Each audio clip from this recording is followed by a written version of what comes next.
Calculator. This is going to be your best friend if you want to stay in the game. Imagine if this were to be your seatbelt when you're trading. Imagine if this were to be your helmet when you're riding a motorcycle. This is going to be what is going to keep you in the game. I personally calculate my risk. If it's not on my app, I calculate it simply on MyFXBook. You go to myfxbook.com and just put position size calculator.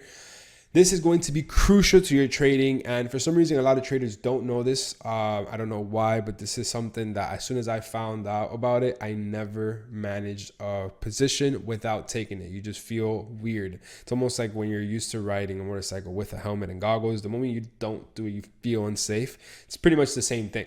So again, position size calculator, myfxbook.com.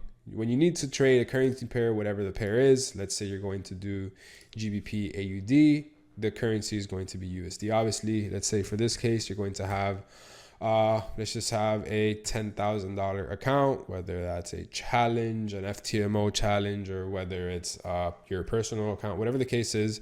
And let's say you want to risk 1%. Your stop loss is, let's say, 50 pips. You always leave this as 1. I never really mess with this.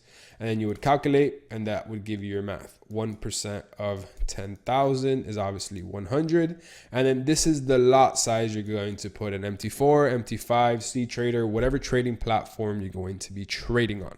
For whatever case, let's say you want to use a different pair, let's say GBP, JPY. Notice how the lot size changed. It's the same account size, same risk, same pips, but the lots change because these pairs move differently. Let's say you want to do this same exact approach on GBP USD. You notice how now it's 2 lots. Let's say you want to do Euro US, or say Euro AUD. Notice how now it's 0.31.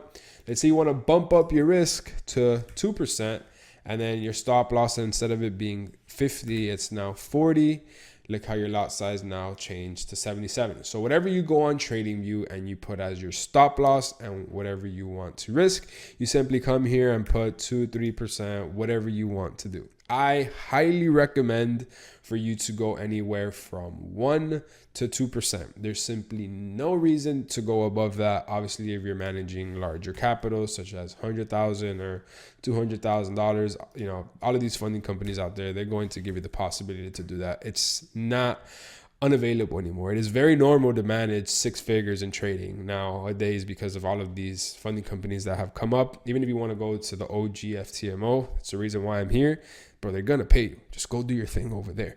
So I highly recommend you come here and take your position, because obviously, you know, you could only lose 5% within the day, 10% total. If you come here and you risk 4% on a trade, it's going to calculate it perfectly so you never breach any of the rules and you stay in the game. I personally only recommend on funded accounts to risk anywhere from 0.5 to 1.5%, right? Because the goal is to make 2.5% a week, which will give you your 10% a month. Guys, you do not need more than that. Go find me any other investment out there that is going to give you 10% a month, which is 120% a year. No NASDAQ, no index fund, no retirement fund is going to do that. Not even with compound. It's just not going to happen. I went to the bank the other day. They invited me to be a private client or whatever to invest into the fund. I'm like, yeah, cool. What's your guys' ROI? They're like, minimum investment is 100,000, and then we lock your money in. Not lock it, because you always have access to your money, but you can see anywhere from 15 to 20% return over a course of 3 years. Like, what? Bro, I'll make 15% in 2 days. Like, what do you mean in 3 years? That makes no sense for me right now. I'm good.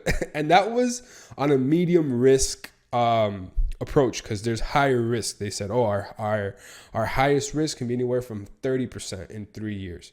Like, I'm good. I gotta go. So that makes absolutely no sense to me. Make sure to use this to your advantage. The traders that are in the Discord, you guys are going to see whenever they take a position, they can have at times a weird lot size like this.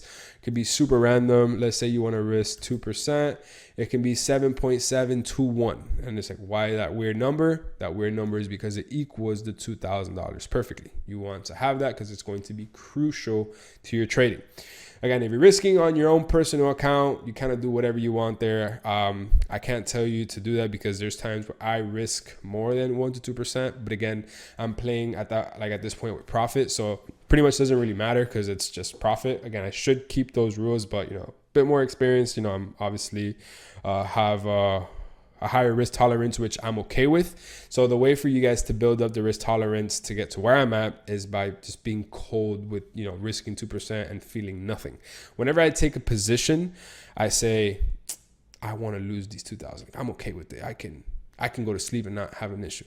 Not say, I got to watch it, make sure it doesn't hit my stop loss. No, okay, now you're not comfortable. Lower your risk to 1%. If you cannot take a trade and have it go immediately to stop loss seconds after you take it, then you're not risking the right amount. Lower your risk so you can be okay with it. But then you need to be okay with the small profits that you gain. And those profits that you gain, you can't risk all those profits on the next trade because then you're pretty much just messing up the whole entire risk to reward. I talk about the risk management on how I risk per month in the guided bootcamp. So make sure you guys stick around for that video. I think I do it on the 9th or 10th video. I'm not 100% sure, but I know it's very simple the way that I explain it. But again, 2.5% a week, 10% a month. There's no need for more than that. After a year, 2 years of consistently risking 1-2%, you get to the point where I am, where you could risk 5-10% and feel nothing. Because at that point, you're profitable, you're playing with the house money, you'll know you'll make it back, so it's not a big deal. So again, my FX book position size calculator, whatever pair you want to trade, CAD, JPY, whatever the case is, it's going to throw out the exact lot size you need. 100K account, 1% stop loss. I always leave this like this. I never click swap money for whatever reason, and then I just pretty much click calculate, and it gives you your lot size. So I'll see you guys in